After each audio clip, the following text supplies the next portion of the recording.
Welcome to the show. Today we're going to talk about an interesting way we can get in shape, improve our mental health, boost our brain power, build strength and balance while increasing our confidence and having a bit of fun while we're at it.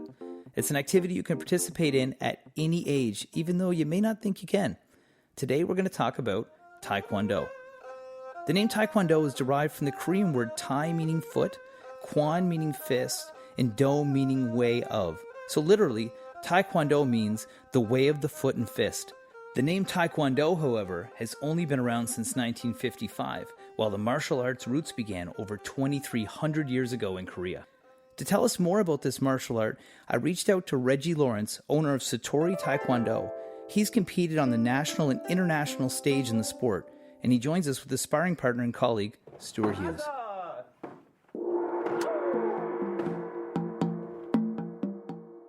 Reggie, I met you when you were 19 years old, kicking the bag in the field house. Yeah. Back in the day, and you were a competitive athlete then right. as well in the national level for Taekwondo. Right. And my actually at the time my ribs were broken from a tournament, and you kind of helped me figure out what that was. And then I was like, this guy knows what he's doing. Who is this guy? And then started to get to know you, train me, and introduced me to the fitness world, which allowed me to really be an athlete as opposed to just learn how to kick. You actually told me how to put athletics into the sport instead of keeping it separate. Well, I think that's an important thing. That's what this conversation is about today, because not everybody's going to go to the national level for Taekwondo or any sport, or be able to even dedicate, as much time as somebody who does 10 years in two different martial arts. But right. The martial arts is broad. It's really, really big. But what makes Taekwondo unique? Okay, so there's a few things. So for the actual style of Taekwondo, if you look at the sport aspect of it, because there's sport and traditional. In the sport aspect of it, it's an Olympic sport, and the main target part of your body is the foot, and you're aiming somewhere above the belt. So a body or head, and they award more points for being more fantastic. So it really, if you are training to be explosive and balanced and all these truly gymnastic kind of mentality of competing, you get awarded for that in the sport of Olympic Taekwondo. Right. Taekwondo also teaches classic or traditional martial arts or Taekwondo, where it's really about technique and perfection. You have to do it exactly a certain way, and you're trying to learn the pure basics of the movement, and that's that. And it also teaches you that through our pumse or forms, where you have to learn memory and all these things like that too. But that's basically what Taekwondo is. And every other martial art has different styles. So some of them might be grabbing, some of them might be mostly with your hands.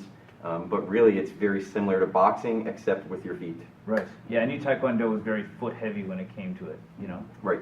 And you said you did Kempo, so Kempo is different. It's a lot more striking, is there? Yeah, well, it's like Taekwondo in a way in that you're awarded points by kicking, but there's much more hands being used in Kempo. Like you can, strike to the face with your hands, or strike to the body, or you can kick to the body and head. So, and it's different in a sense that if you ever watch Taekwondo on television, over a 2-minute round, it's just continuous kicking, right? Whereas Kempo, or point fighting as it's called, is the first guy to the point gets that point, then they reset in the middle, and then they go again. So, it's very tailored towards who's the most explosive in that sense. Whereas in Taekwondo, if you can grind it out, you can score points or come back from a deficit, right? Well, I got to think it's got to be pretty exhausting using your feet and kicking the whole time as opposed to throwing a few punches. Because I was a bit of a boxer myself, and it was I could imagine throwing your feet in there. Yeah, they're both demanding for sure. Yeah. No, that's good. So there's the belt system, of course, in Taekwondo as well. How do the belts progress? So, it goes white, yellow, green, blue, red, black. So some clubs put a stripe in between the middle for halfway through the progress. Now, we haven't done that here in our club, but what we do is purely on time that you put in, but it's really about my opinion. Are they ready? And it's not necessarily on technique, it's on everything that we're training. So we train your technique, we also trained your mind, we trained your emotions. So if someone's out of control with their emotions, I can't promote them because they need to get that under control. It's not just about technique or fitness, it's about everything about them. So, and we really focus on that, the whole person. So wellness is, perfect for what we're talking about and what we do.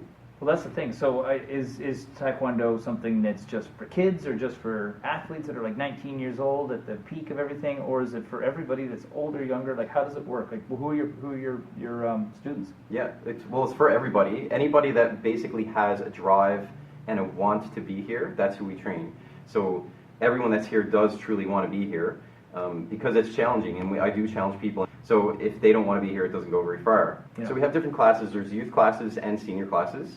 We recommend 5 and up, because anything below that is a bit too intimidating for them, because we are serious. We have fun, but we are serious. So that's a lot to take on for someone young. And the ages, we've gone up to 60 years old, so it really depends on the mentality of the person and if they're truly passionate about this. And then, even though it's challenging, they want to do it and they love it and they achieve and stuff like that too. So it's really that big, broad category, but we do section them into ages. But it's really for anybody that's wanting to do it. Right. And then we're here to guide. And you've been doing it for 10 years, so how do you find you still improve now? And what does it add to your sort of regimen? Yeah, it definitely, I started in my mid-30s. I'm in my mid-40s now, and I feel I'm in better shape now than I was in my 20s even. Yeah. So if you dedicate yourself to it, or at least give it an honest effort, you'll definitely see the gains from it. Right? There are significant health benefits for children who participate in martial arts. With sedentary activity on the rise, martial arts can be an effective way to getting kids active and doing something they enjoy while they're improving their fitness.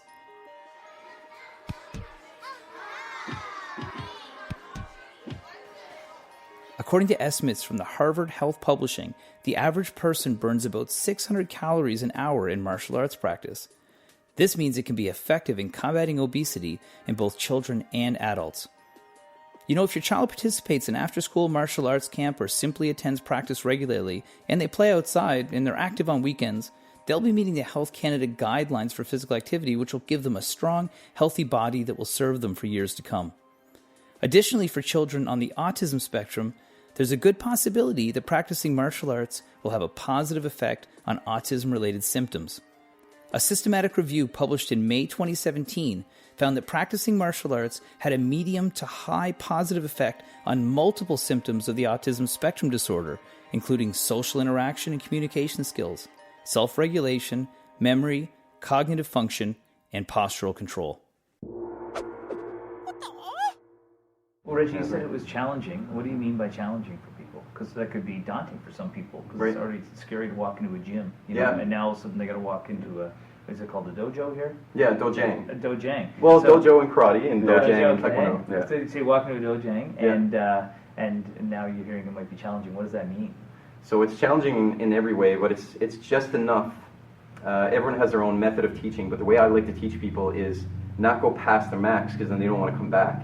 And that's, it's great to do that. It works for some people, but a lot of people, before they hit their max, you change it. And you constantly, you're not stopping, you're not taking a break, but you change what you're doing, and we use different ways and methods of energy to take out of your body to keep progressing. So that's how we really approach it there, but it is always challenging, and sometimes it could be you're balancing and you don't fall over and everyone's kind of laughing, but trying to really focus their mind. And then we'll go into an endurance thing, and they're really trying to just keep their breath calm, not clench their jaw, just relax and go into it, explode with relaxation. Like, we talk about these topics that is emotional and physical and just all encompassing. But the challenging part is required to really progress, because you're constantly achieving. You will achieve everything you're going for because you're working on it and you're doing your best. And everything we do here, we really revolve around approach it with your best effort, and it's nothing but achievement. So let's go revisit your career real quick, because that's important, because people need to understand, if you're speaking about this, you've been through the entire spectrum of it. Right. So, look, what belt do you have? What level do you compete at? Give us some sort of background of like some of your accomplishments in the sport. Well, the biggest achievements that I have through competing in Taekwondo are two-time bronze Olympic trial medalist, so who gets to go to the Olympics. So I got bronze in that twice, which is great. Bronze at Canadian Open, 2 golds at International Mexico Championships, 6-time medals at National Senior. This is all senior. But that's really most of it, and fighting all over the world. So went to World University Games in Thailand, did really well over there. But it was purely from just a passion that I always had in me when I was young, and I just kind of followed it and kept finding coaches to show me how to get there even better, just based on someone that can guide me and that someone is at a high level, and then learning how to find these teachers in your life, and then keep going, because you'll get as far as you want to go. You just got to not quit. Ask for the right advice. Yeah. Which is the point of the show, which is why I have you guys on the show today, to chat about this so that There you people go. can get the right information if they're toying with the idea. Maybe I want to take up martial arts, maybe I want to try Tae Kwon Do. Why? Right. So let's talk a little bit now about what your class would look like. Like what if I walk in for my first class or I walk in for my 100th class, what do we do in a class? Yeah. It follows the same basic pattern where we come in, I talk to everyone, this is what we're going to do today, give everyone a heads up on what we're going to do. We always do a general warm-up. So I have a lot of battle wounds, but because of that I really learned how to respect my body, and I'm very strict with everyone on their joints especially. So we warm up our joints first just by moving them, and then we get into a general warm-up, just movement gentle with your body to get the heat in your body up, the blood moving. Then it goes into the actual training where we work on techniques. Then we go to apply the techniques, then we cool down, and then we stretch and talk again about what we did. But for the actual fitness level, it's like a bell curve. You start cooling very heart rate here, and your heart rate raises. We're working out, there's the main part, and then we cool and taper off, come down. It's just the proven way that works. So, and that's how people can just recover better, feel good, and just that's what I believe in that process. So it works. Yeah, so when they're doing calisthenics, people can go at their own level, or if they're doing patterns or whatever, then they can go at their own level, and some people will be doing the most basic, and some people will be doing advanced, but they can all be side by side. That must be like a learning by osmosis effect as well, too, right? Oh, it affects people. Yeah. Beginners, they think they're a beginner, and they think they're the only one, and everyone has the same, kids and adults, they think I'm the only one feeling like this. But it's, you tell them, no, this will pass, and all of a sudden they are the senior belt. It happens like, seems like a blink where they're all of a sudden, I'm the senior belt, people are asking them for advice, and it happens quick. But all you got to do is just put the work in, and you get there. Time goes by so fast. So it's kind of a peer mentorship type approach. Oh, very much so, ways. Yeah. Our club is very team oriented. The best coaches I ever had were friends. Yeah. And so that's what I discovered. So that's how I teach. I'm with you. I'm a teammate. We train together. Yeah. So that's the way I think, for me. And it's a sense of community for people, and a social aspect which people are struggling to get these days, I'm sure, to get a real connection with people and accomplish things together. Yeah. We're talking about the health benefits of martial arts with Reggie Lawrence, 5th Dan black belt in Tae Kwon Do. We'll be right back.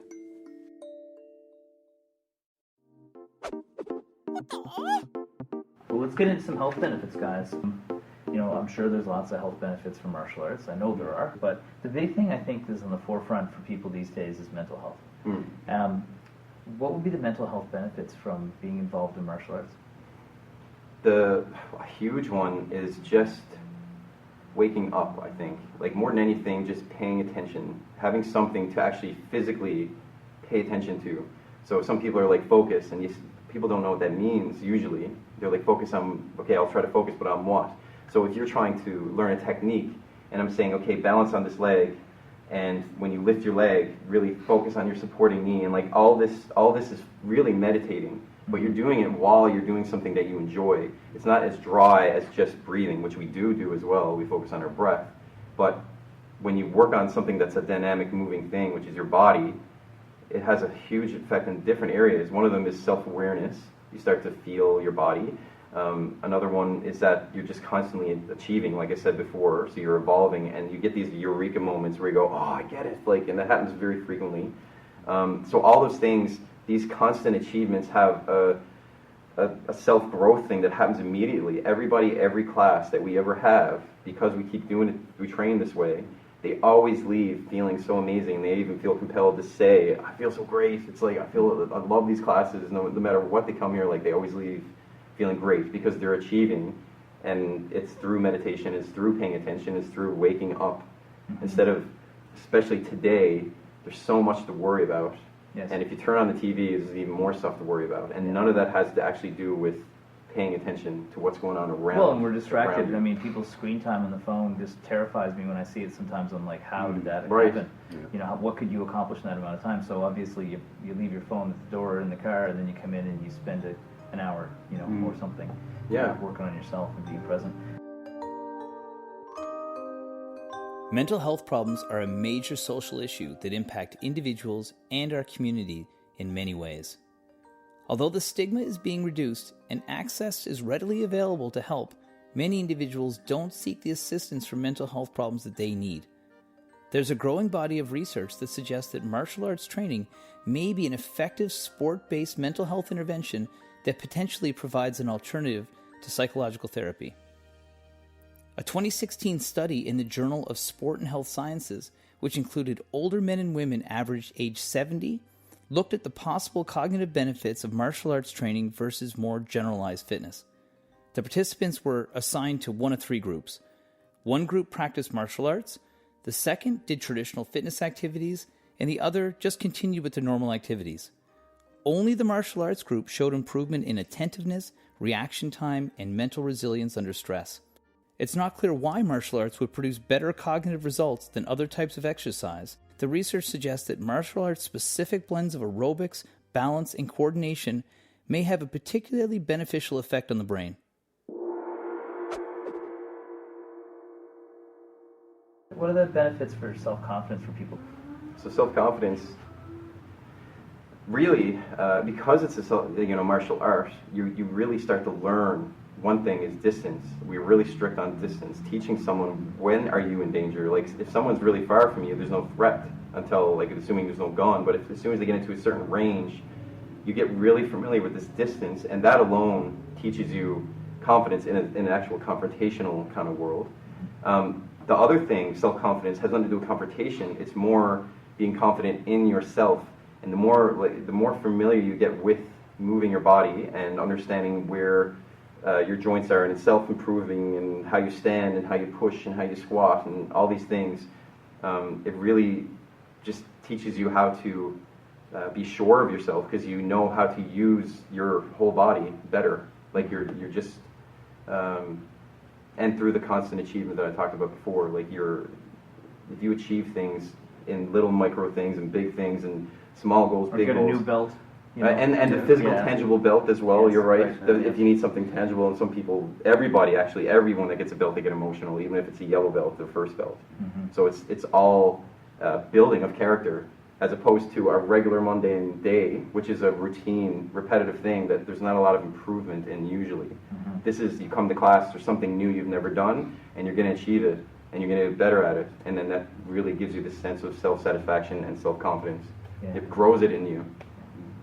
Do you have any stories of people that you've seen or worked with here that have sort of broken down a barrier and sort of had some sort of revelation when it came to what they're capable of doing?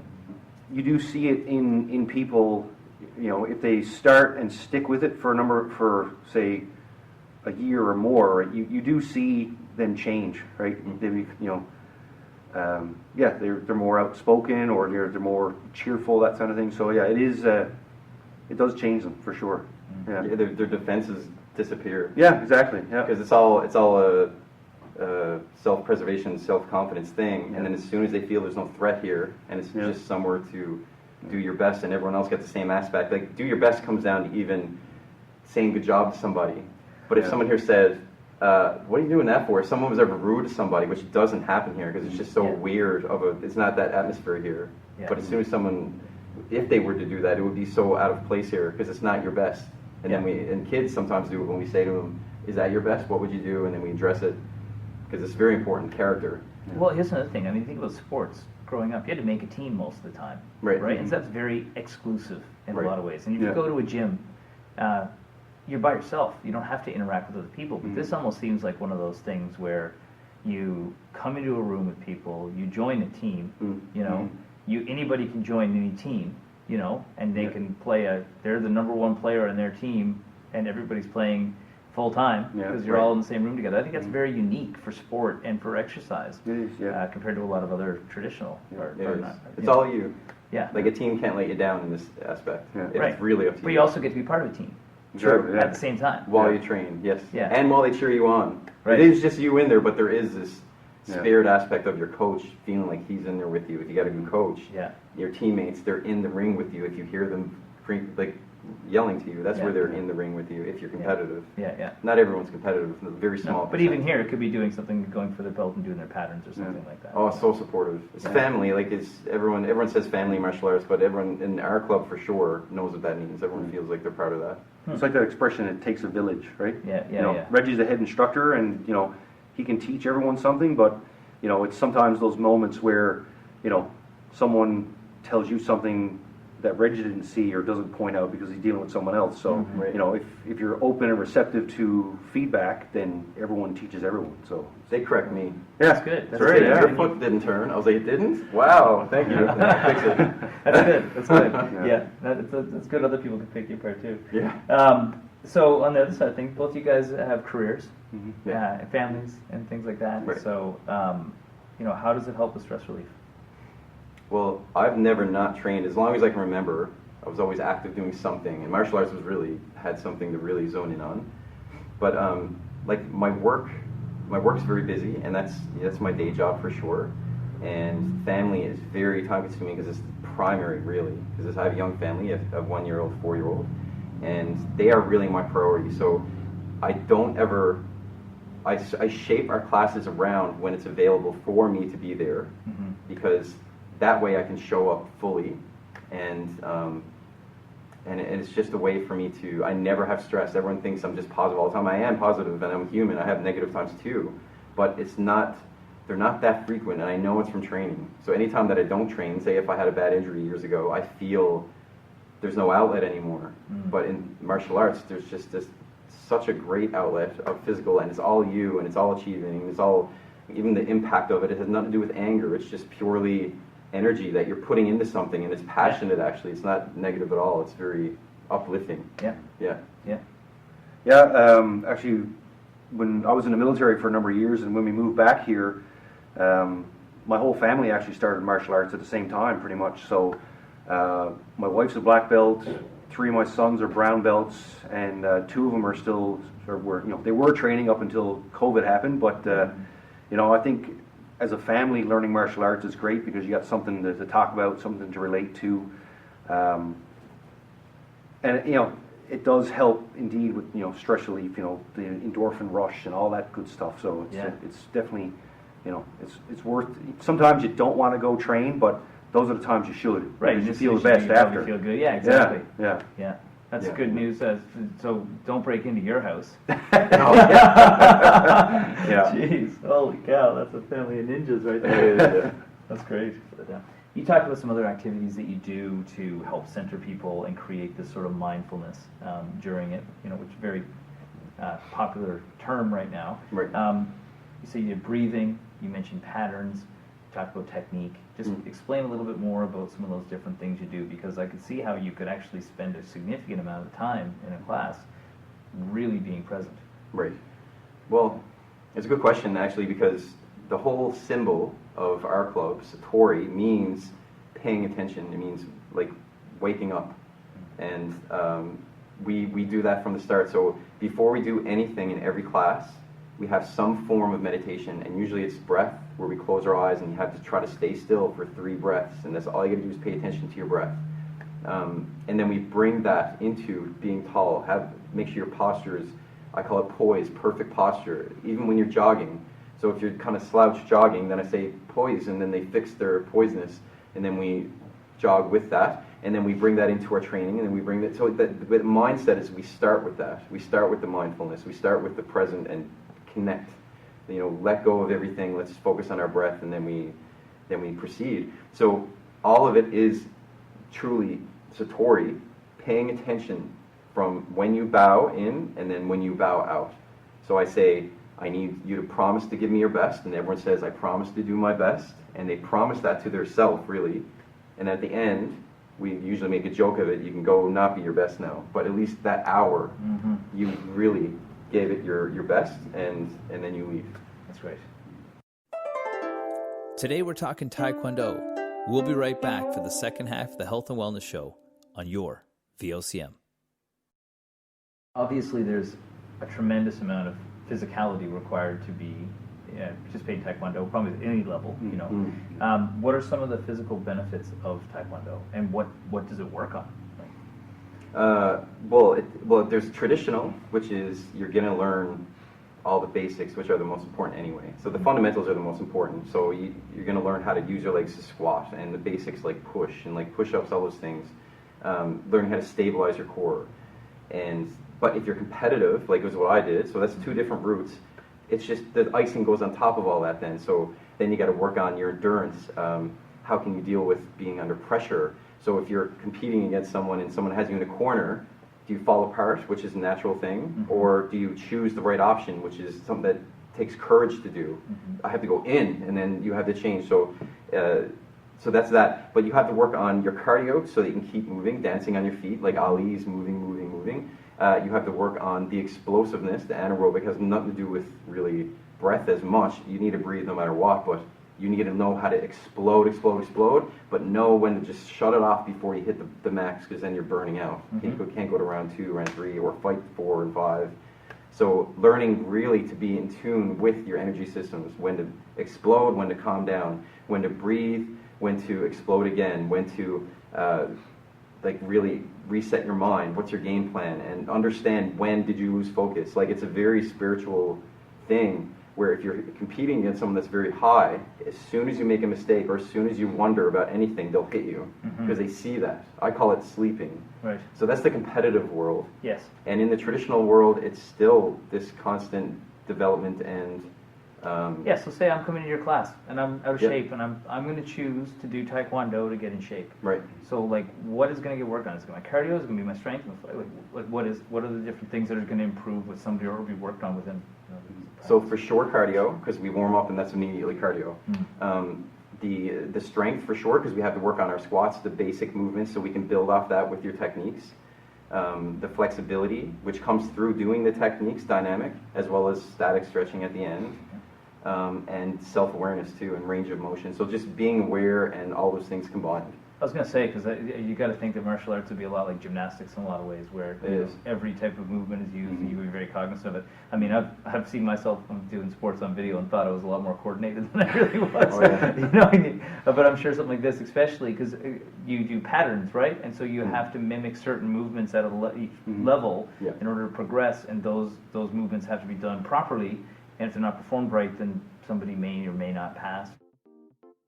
Tae Kwon Do has been shown to be an effective exercise for improving balance and walking ability in older adults. Researchers have found that the dynamic movements in Tae Kwon Do can actually help seniors.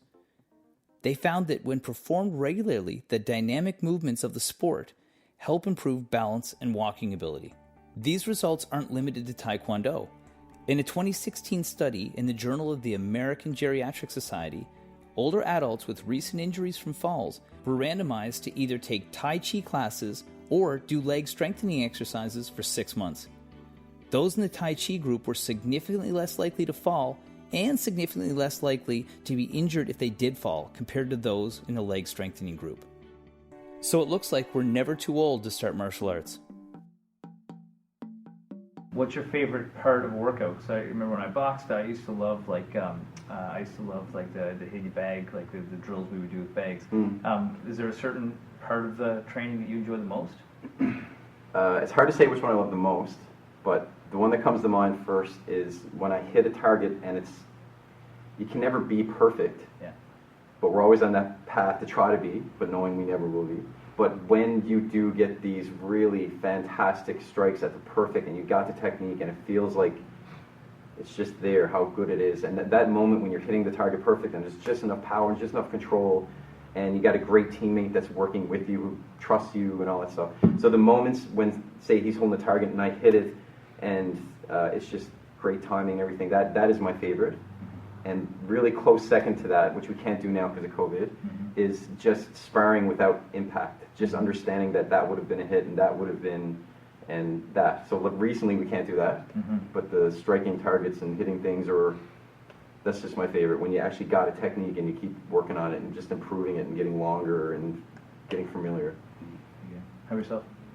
Yeah, I think I enjoy sparring the most. Like, it really lets you know where you stand in terms of, your cardio, your skill, your ring awareness. Like, are you keeping your distance, or are you reading the guy right, and how he's moving, and what he's going to do next, right? So I like that mental aspect of it. Yeah, it's also a great reminder that you might need work if you don't do too well. Keep each other honest. Yeah, right. Yeah. Oh, I thought I was maybe not as good as I thought I was there. Flexibility. That's a big thing for people. People got bad backs. 80% of us get bad backs at some point in our life. Everybody's got aches and pains. You got furniture disease from sitting down in a chair all day long. How does flexibility improve with Taekwondo? Well, the biggest one I see is people's hip in the front. To kick long, you need to have your hip being able to stretch forward. So we work on the front hip a lot, because if you're sitting down like we are right now, even though I'm using the stability ball as a better option, but my hips are short here, they're not straight. If I stand up, they'll get longer. Right, so every single person listening that sits at a desk, Yeah. or drives in a car, Right. okay, are going to be Or- able to take through that. Right, or even just amount of time they sit watching something, or you know what I mean? So if you want to take it into your day, you should start standing up and working on a table, standing up, and get that figured out. But for flexibility, it's amazing. Everyone's tight here, and then eventually their hip starts to stretch forward, and then they get less back problems because we're doing other stretches too. Right. But you can just see how sitting a certain way and having everything shrunk forward in your shoulders, as we keep stretching these things, and you get more familiar with it, as you start walking around, you're stretching just by moving, because you're using full range of motion. You're aware of your body now. Right. And you're working on the stretches, of course, but just the awareness of it. You won't walk hunched over. You won't walk with your hips back. You'll have everything aligned, and you'll just feel it, and then your flexibility comes from class and because it's just with you now. See, Training. what I love about this is that I've had several different guests on from a variety of different things. So I've had an orthopedic surgeon on a little while ago, and I had a physiotherapist on recently. I got you on now. I had a extreme skier. We were all talking about recovery and injuries and things like that, and every single person says you've got to move to recover, right? So if somebody has a bad back and they've gotten the right advice and they're being monitored by a physician and they're doing all the things they're supposed to be doing, the only way typically these types of things get better is if you move the right way, and that's why you need somebody who's an expert to guide you. But that seems to be a resounding message. But what do we do typically when we get injured? We stop. Say, I'm not supposed to do that stuff anymore. And so that's another question, is like, for somebody who is stiff as a board, okay, and there's a lot of us out there that are stiff, okay, can they join something like, or get involved in martial arts and be able to work with that very limited range that they have? Like, is that acceptable for people? Yes, absolutely. Some people that we've trained, even they cannot kick high. They cannot pivot properly because of tightness and everything. It does come with time, but even before that time comes, you don't need to. To learn a technique, you don't have to kick as high to the ceiling as you can. Just turning over and kicking towards someone's knee is all that you need to be able to learn the proper mechanic of this. It doesn't have to be a flexible thing. You can work on that over time. So white belts, when they come in, they're usually not flexible. Some people are very flexible, but the ones that aren't, it doesn't get in the way of their progress, because you just have to remind them, don't kick as high as I am, don't kick as high as they are, kick this level, and then work on that. And do your warm-ups each time you come in, and over time it gradually gets better. 1% improvement every single day for 52 weeks is 50% improvement. 2 years, you're 100% better than you were. Right. I mean, and it took you a long time to get to that point of being restricted. And I think that's what people forget about a lot, is that you didn't get there overnight. No. You're not going to get better overnight. But that's the sort of appeal why I thought it was such an important topic to talk about, was because I feel like this is one of those things that keeps you engaged, because you're progressing, because there's a sense of community, because there's a graduating system throughout it, as opposed to what I've seen so much in the fitness industry is people join a fitness facility, they go for a little while the commercials are still giving them a hard time with their New Year's resolution, and then they stop. And the other thing is, people don't play enough. They don't have enough fun when they exercise, and it becomes another form of work. Which, sounds like you guys' philosophy towards that is that people come in and then they enjoy it, but they're also focusing on like making something better at the same time. So I talk about that as in passion. If you have something you're passionate about, that's what you should do. So if you were a kid and you love biking, you should get a bike, because you do like that. You just forgot. Right. Like, it's something easy to be active. Yes. Instead of, like you said, go to the gym and work. Yeah. Came home from work and then you're stressed and you go do more work. You're just trying to release energy. But if you're not enjoying it, then you should choose something else. Yeah, exactly. There's a lot of things I've taken up as an adult that I never thought I would take up again, but you know what? I love them, We'll be right back.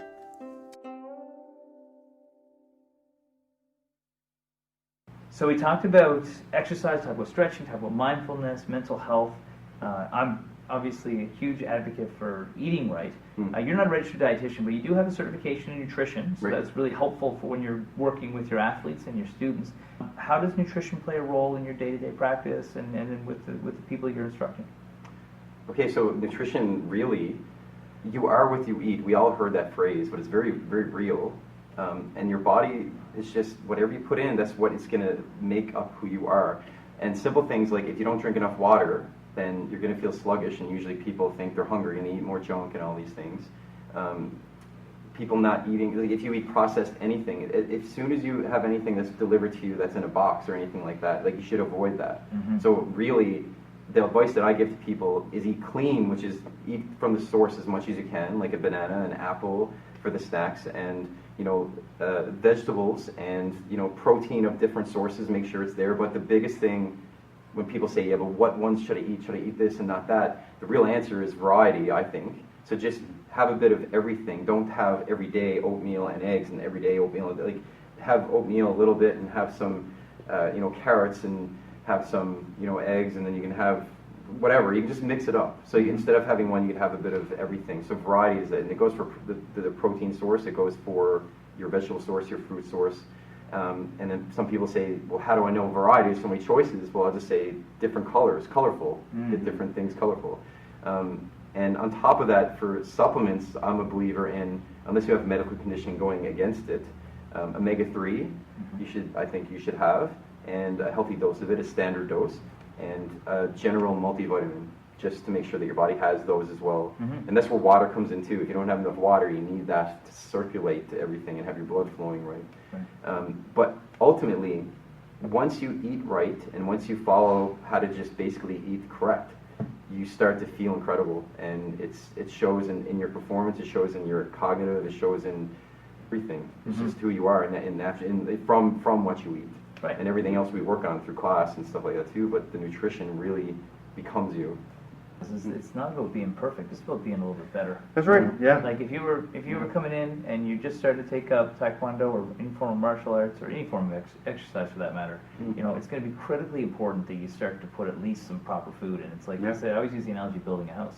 If you drop off warped, broken boards and you got good boards there, your body's going to choose the good boards. So even if you're having a bit of junk and then you're starting to eat better, your body's going to start to use that good stuff. And over time, it's going to respond in a more positive way to that good stuff. And then you're going to be more full off that because that'll be your first choice. And eventually the other stuff disappears.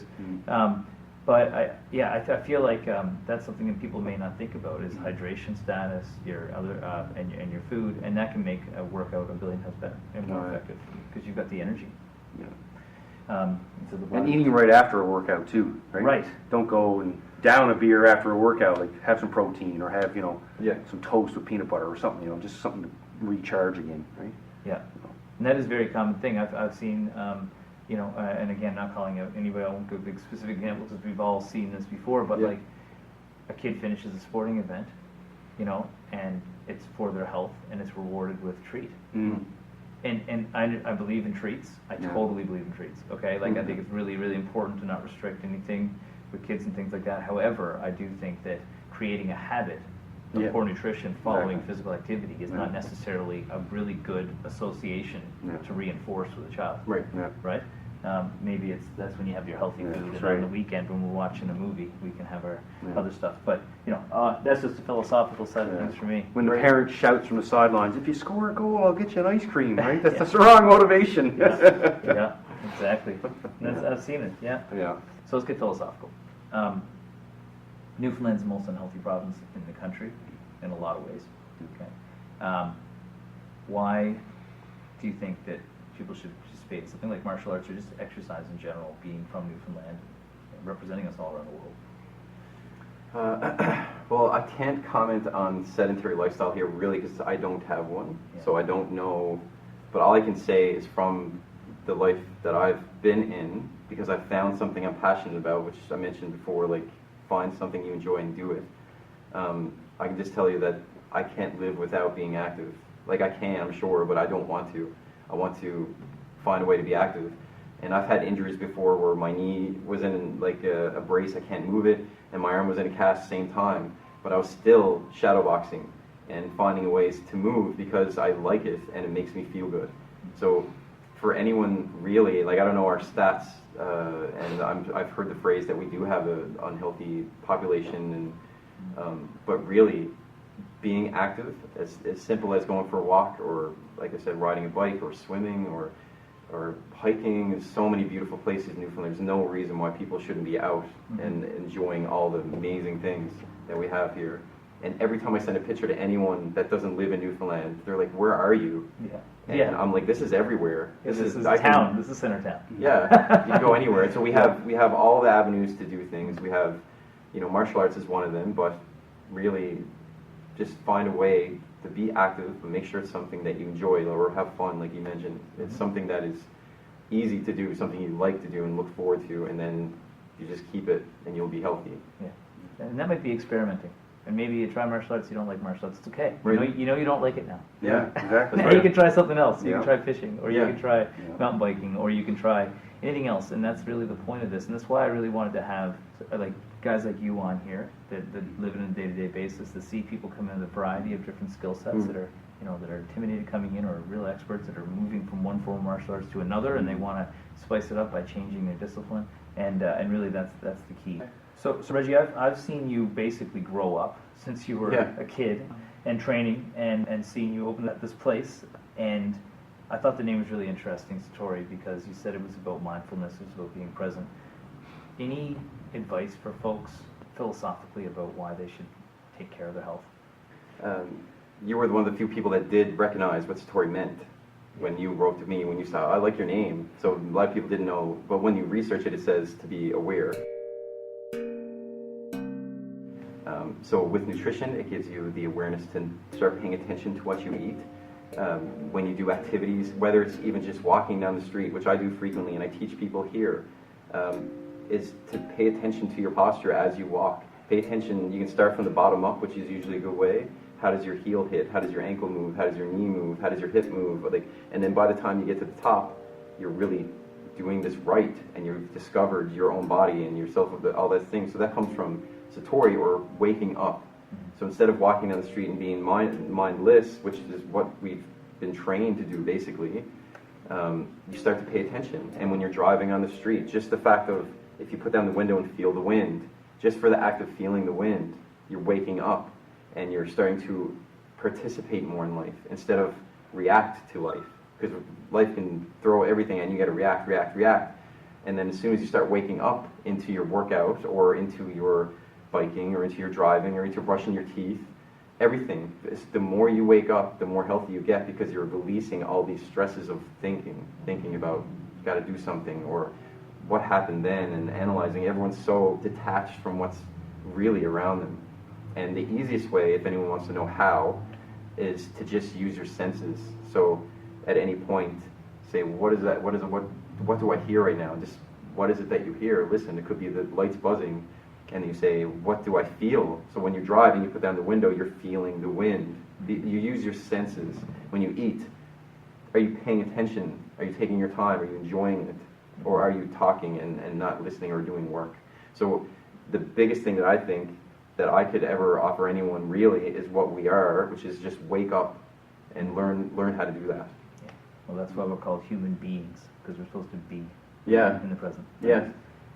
Well, thanks so much for taking the time today, guys. Oh yeah, thanks. It's You're super welcome. great Yeah. to learn all about this and see the facility. Yeah. Cheers.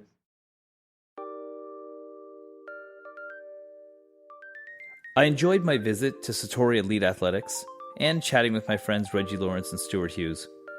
They taught us there's a lot of benefits for our physical health that are gained by participating in martial arts. But they also shared there's some even greater benefits for our mental health, confidence, and mindfulness from the sport. Tae Kwon Do stood the test of time, and that's likely for a good reason. You never know. We might see you in the dojang. Today's show was engineered by VOCM and Richard Sepka. I'm your host, Dr. Mike Wall. We'll see you back here next week for another episode of the Health and Wellness Show on your VOCM.